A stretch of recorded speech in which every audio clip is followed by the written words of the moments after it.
Selamat malam saudara, senang kembali menyapa saudara melalui kata hari ini. Tema kita pada malam hari ini, Pygmalion. Dan bacaan Alkitab kita dari Filipi 4 ayat 8 dan 9b. Sebelumnya mari kita bersatu sejenak.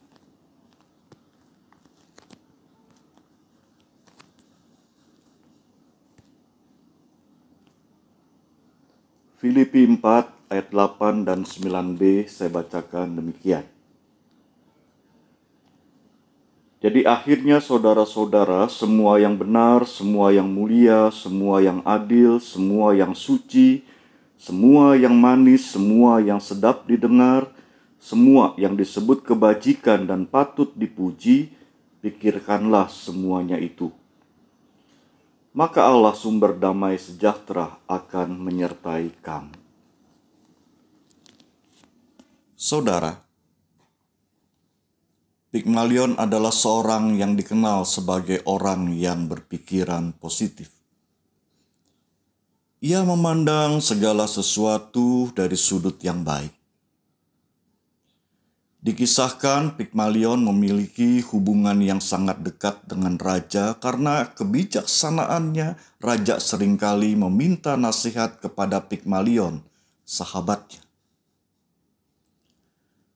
Suatu kali raja dan Pygmalion pergi berburu. Pygmalion menyiapkan dan mengisi peluru untuk senapan raja. Tapi saat itu Pygmalion melakukan kesalahan. Saat memberikan senapan kepada raja, senapan itu meletus dan mengenai jempol raja.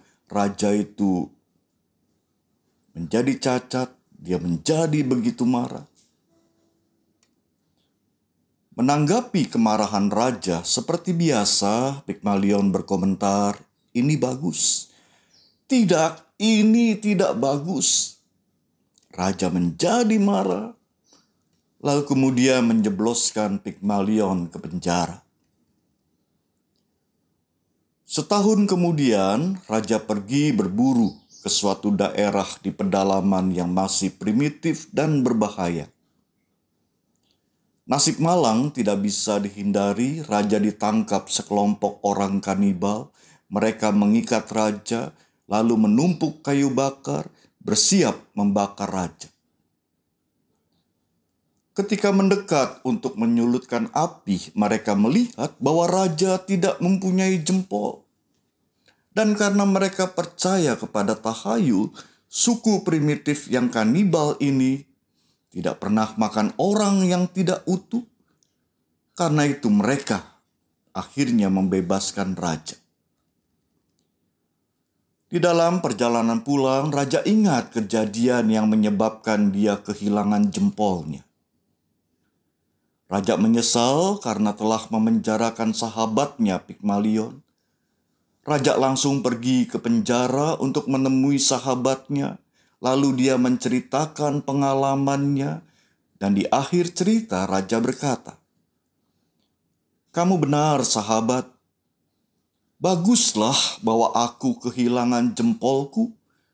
Jika aku tidak cacat, tentu aku sudah disantap orang-orang kanibal itu. Saya menyesal telah menjebloskan kamu ke penjara begitu lama. Maafkan saya karena telah berlaku jahat kepadamu." "Tidak, ini bagus," Pygmalion menjawab. "Apa maksudmu ini bagus? Bagaimana bisa bagus? Aku telah memenjarakan kamu selama 1 tahun. Pygmalion kembali menjawab, "Kalau Anda tidak memenjarakan saya tadi pasti bersamamu dan pastinya saya akan dimangsa orang-orang primitif yang kanibal itu karena tubuh saya utuh." Kehilangan jempol ataupun kehilangan kebebasan karena dipenjara bukanlah hal yang menyenangkan tentunya. Namun peristiwa yang tidak menyenangkan itu justru menyelamatkan raja dan Pygmalion. Saudara, demikian pula dengan hidup kita. Ada peristiwa yang menyebabkan kita kehilangan materi, mata pencaharian, bahkan orang-orang yang kita sayang. Tentu saja itu membuat kita sedih, kita kesal, kita marah, bahkan ada orang-orang tertentu yang menggugat Tuhan.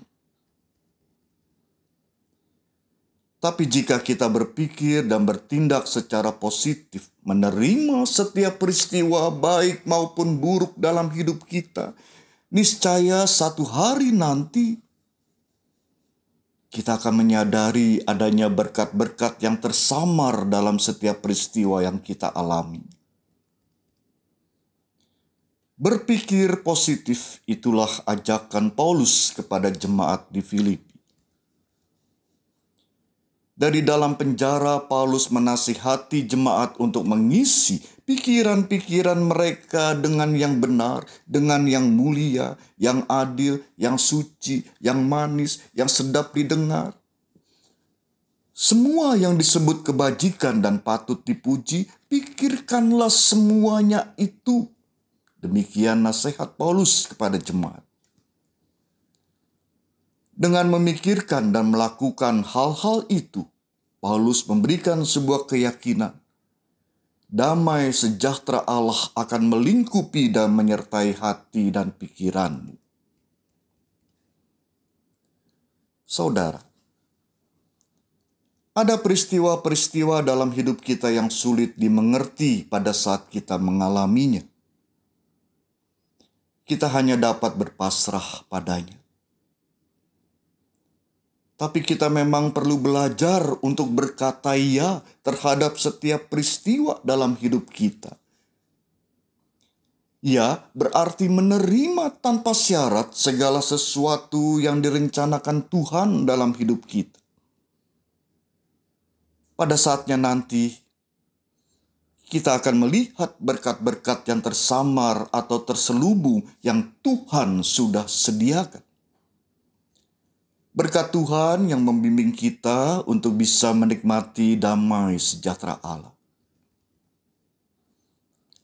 Jangan bosan.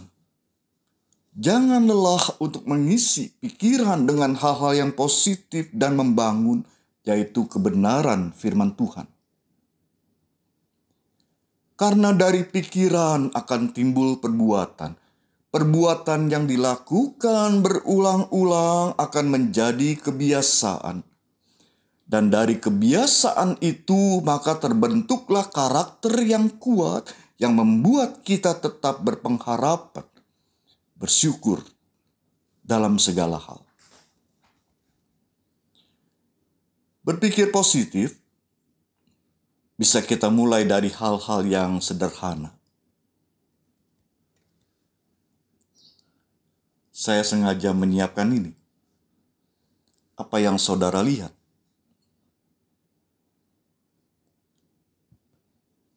Sebagian orang yang berpikiran negatif akan berkata, gelas hampir kosong, hanya tersisa kopi setengah gelas. Tapi berbeda dengan orang yang berpikiran positif, dia akan berkata, gelasku belum kosong, masih tersedia kopi setengah gelas.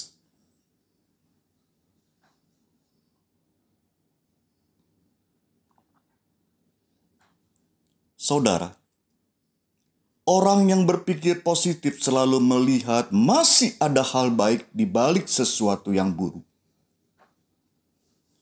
Selalu ada kesempatan, selalu ada peluang, selalu berpengharapan, dan selalu ada hal-hal tertentu yang pantas disyukuri.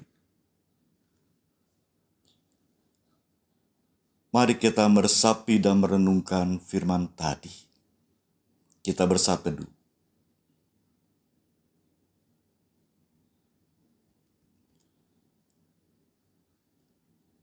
Saya yakin saudara pasti mengenal dan dapat menyanyikan sebuah pujian bila topan keras melanda hidupmu.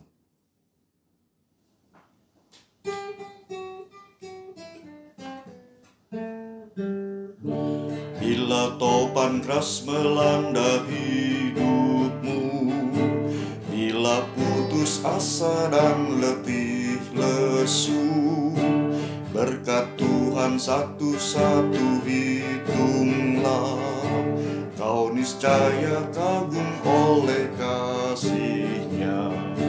Berkat Tuhan mari hitunglah, kau kan kagum oleh kasih-Nya. Berkat Tuhan mari hitunglah, kau niscaya kagum oleh kasih-Nya.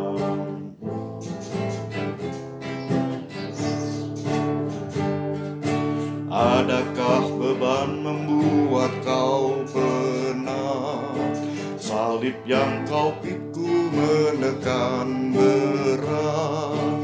Hitunglah berkat-Nya pasti kau lega, dan bernyanyi terus penuh bahagia. Berkat Tuhan mari hitunglah, kau kan kagum oleh kasih-Nya. Berkat Tuhan mari hitunglah, kau niscaya kagum oleh kasih-Nya. Mari kita berdoa. Bapa, kiranya Engkau terus membimbing kami, menolong kami dalam kuasa Roh Kudus-Mu, agar kami boleh terus tetap berpikiran positif, bertindak positif, dan kami terus bertumbuh menjadi anak-anak Tuhan yang berkarakter kuat, menerima apapun yang Tuhan wujudkan dalam kehidupan kami, dan kami boleh mengisi hidup kami dengan penuh rasa syukur. Terima kasih Tuhan atas sepanjang hari yang dimana kami boleh jalani di dalam penyertaan Tuhan.